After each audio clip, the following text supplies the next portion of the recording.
Oh, well, hey, man. It's Jamie. That's me here. Welcome back to my channel. Now, let's go ahead and get into Ready to Love.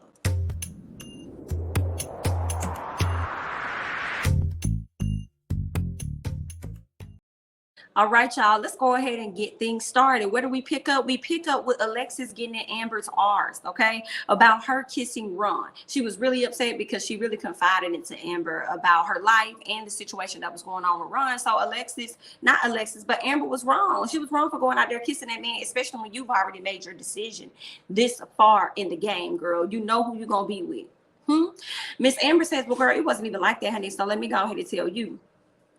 I talked to Ron. Ron said that, he could get me and my homeboy into a club or whatever because he was about to be deployed.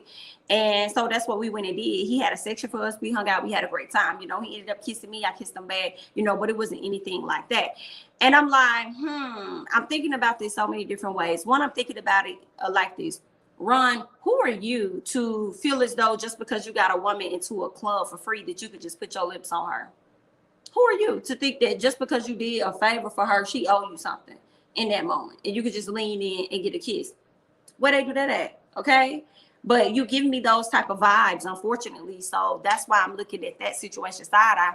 But also to hear Amber say that she kissed him back made me be like, okay, that may debunk my whole theory thing. I don't know, but then she probably also, because she did say, I felt bad, so I didn't want to just embarrass him or anything. So I went ahead and went forward with the kiss. But the thing is, what kind of relationship did y'all have that he felt comfortable to be like, oh, I can get you in the club and this, that, and the other, or whoop de whoop? Because I didn't think she probably was talking to nobody.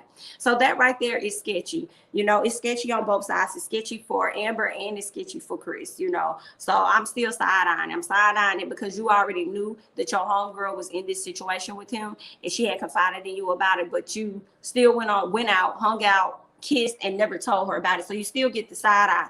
But I feel like I'm also side eyeing Ron because originally I was like, and I think there's still some truth to that. I wonder if he was trying to kiss her just to see if he really could kiss her because of the whole Chris situation, to see if she's really locked in with Chris like she say she is. But then I also feel like he could have kissed her on a level of wanting to see like as if she owed him something, like I got her in the club, whatever. So I mean, it's an awkward situation. So I'm side-eyeing both of them. But I will say that Amber accepted accountability and she apologized for her actions. And Alexis said that, she took it like a woman and she stood in her stuff and she can appreciate that. So they went ahead and it just moved on. All right. So Kyra stands up and tell everybody, let's go hang out at the jacuzzi. Let's go get out. Now, she noticed that Jason has been focused on Liz. So for this, because of that, she decided to go ahead and put on her sexiest bathing suit that she could find so she can bring the attention back to her. Now, it definitely worked for a little bit, but it did not work in the long haul. Okay. So she went outside and they're hanging out. She's asking Jason, like what is something that gives you peace in a relationship? And he said trust. Being able to just trust your mate ultimately, like that's what's going to give me peace. And what about you? And she said having a man with a provider mentality, like that's what's going to give me peace in a relationship. But I'm like, I bet it is. If you ain't good with your own money, honey, you're going to need a man that's going to be able to provide for you when you picking up your own coin. But okay, girl, good luck. Let's go ahead and move on to Amber and Chris. They go and they have a sit down. She explains everything to him. He was open. She apologized about it. He was accepting of it because he understood what was going on and as far as the process. So he didn't want to really hold that against her. I think also Chris just wants to find his lady. Chris doesn't want to be kicked off the show anytime soon. He wants to find his lady. And also he's not going to allow such a small incident, isolated incident, I suppose, within their situation, because I don't know unless somebody else dropped some tea on Miss Amber. He's not going to allow that to be a reason as to why the two are not together. And I can't really blame him for that. Y'all come this way without discrepancies within your relationship. And this is just one little thing. Talk about it, address it. So you guys know how communication needs to work between the two of you as you move forward with this. So I couldn't be too mad at it for real.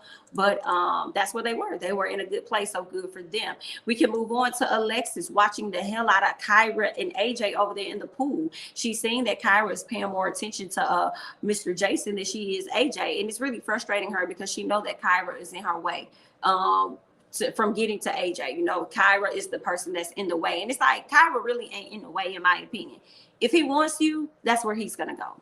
if that's what he wants. Okay, so don't be looking at Kyra like Kyra's in the way and she needs to make a decision. She can make a decision and it still not be you, because it's not you, in my opinion. He has been pussyfooting and keeping her in confusion and got her on this string. Like, I don't see how she don't see it. The way he's going around to kind of keep her there lets us know even more that it ain't her. So let's go ahead and move on. Let's talk about Veron and Joel. So they decided to share a room together. I said, ooh, okay. I didn't think nobody could share no room together, not male or female, but I guess, honey. So they shared the room together. They kind of talked about their issues more and how they were glad that they were able to come to a medium and be able to talk about things, and knowing that should there be any conflict, by the end of the night, they're going to get those things resolved. So that was good to see the two of them, connecting. Meanwhile, we could see AJ and Kyra up there in the kitchen because they up there flirting. And I was like, okay. He up here flirting with her hard, and you got Mr. Jason over there just chilling, kicking back, watching everything. But okay. Now we also see Alexis. Alexis is in the room with Miss Liz, and they're over there talking about their guys pretty much. The main thing that I took from their sit down was because I feel like Alexis to me is a broken record, but like with Liz, she is really feeling Jason like more and more and more and more. Like, she is confident in her role. Liz sat in that jacuzzi when Miss Thing came over there in her full swimsuit trying to show off her body and stuff. Liz was not threatened by Kyra at all. She wasn't studying Miss Thing. She was so secure, and that's what I'm talking about. Your man should make you feel that secure, okay, that you don't have to worry about that. Even if she would have walked away from the pool, I don't think Liz would have been tripping, because Jason made her feel that secure in her position. You know what I'm saying? So okay, I told y'all, last episode I said I see him leaning right on over there to Miss Liz, honey.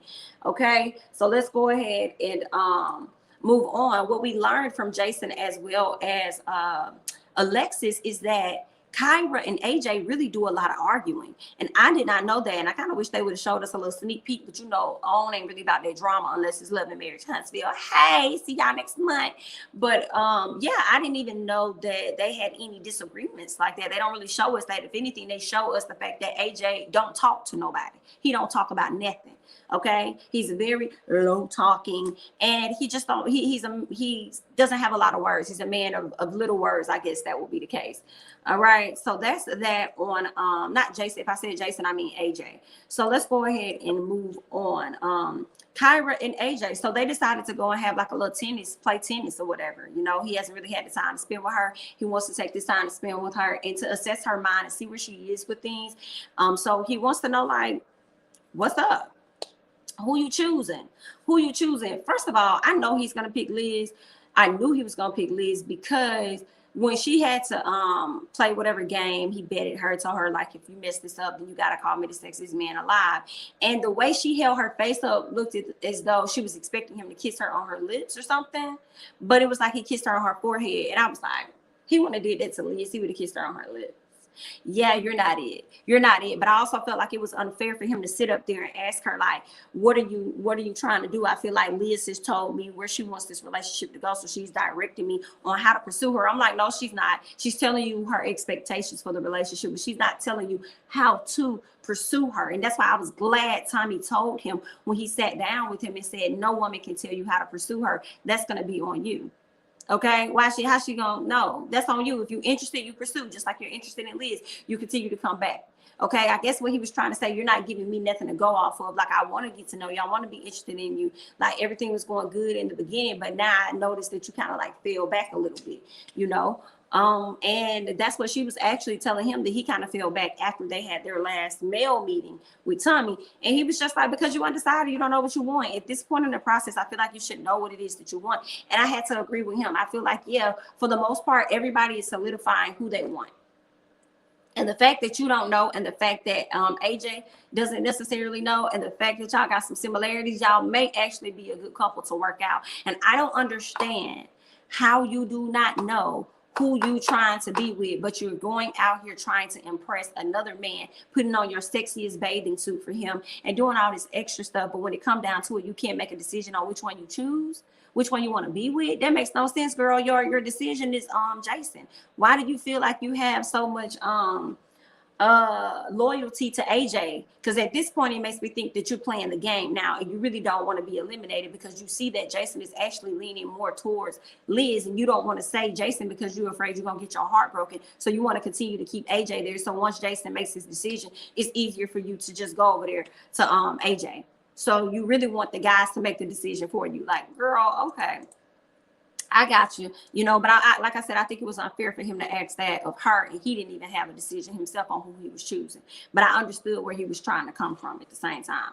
So let's get on AJ and Alexis. So the two individuals get the chance to hang out. She apologized for her actions. She had a lot on her mind. Once she gets it off, she's better. And she said that she sees where he can pretty much be her peace, because he was calm. He's not a person that's irrational or lashes out or anything like that. So she said that she sees where, you know, they probably could be compatible in that sense. Okay. She goes on to speak for him and says that her concern for him is for him to not pick a person that will cause more dysfunction than peace. Okay, that's her concern. And he said, I understand what you're saying, you know, what's safe versus what's not safe. And sometimes what's safe isn't the thing that's always exciting. So he's telling her, in my opinion, like, girl, you're the safe decision for me.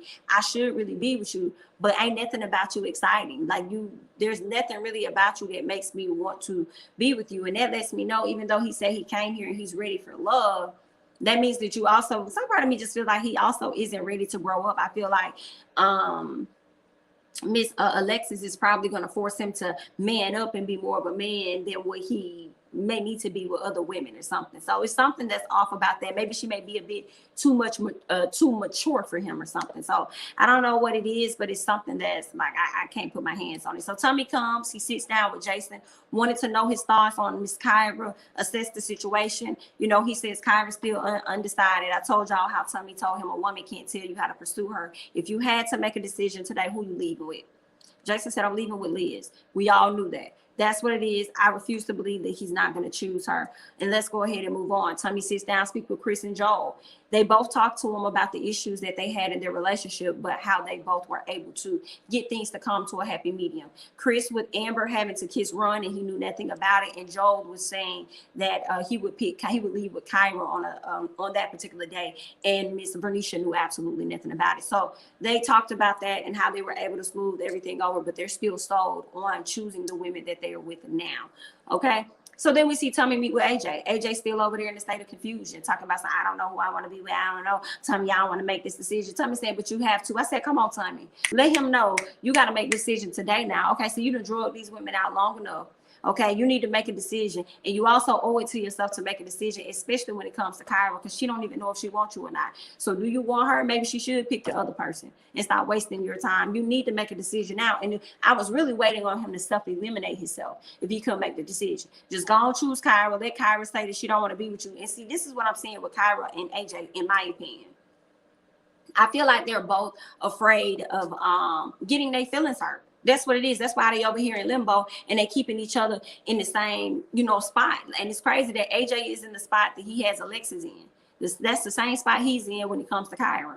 He's not her first choice, and I just can't deal. Maybe y'all should just go off and be with each other. But okay, honey, like I said earlier, good luck. Okay, let's go ahead and move on. Kyra and AJ go ahead and have this sit-down conversation by the end of the night. They have a sit-down conversation. He starts asking her questions and things. And he wants to assess, like, just pretty much, where are you? Who do you want? What do you want? And she's still talking about how she needs to get to the end of the process and figure out what it is she wants to do and who it is she wants to do. Okay, that's where it is. And he was a bit unhappy about that, because the fact that she was still unsure let him know that it's not him. And he said he was looking for a bit of reassurance, and she didn't really give him that. And this right now is the end of the journey. But he kept holding her hand. And this was the first time that I saw AJ's eyes get wet, because it seems like he really does care about Kyra. He did not want to let her go. Deep down inside, he know he does not want to be with Alexis. And I hate that he's sitting up here continuing to waste her time. I hate that he even put Kyra in a position to ask her this question. I wish he would have just made the decision to let go of Alexis, because that's not who he truly wants to be with. You know what I'm saying? He don't want to be with her, so why waste this lady's time like that? But Kyra was still undecided. He continued to hold her hand, like, do you really want to leave? Because I really don't want you to leave. And we can see on next week's episode that she really not gonna leave. She gonna come back and say she got some unfinished business with Jason. So what the heck really happened with AJ? What really happened with him? I want to know about that, even though he was the one that supposedly had eliminated you. So, honey, it's a whole mess, you know, but I'm gonna be getting into it, okay? But that's all I got. Y'all leave y'all thoughts and comments down below, okay? I'm Jamie, that's me. Don't forget to like, comment, subscribe, share my videos, follow me on Instagram and Twitter at Jamie, that's me, and I'll catch you guys in the next one. Bye-bye.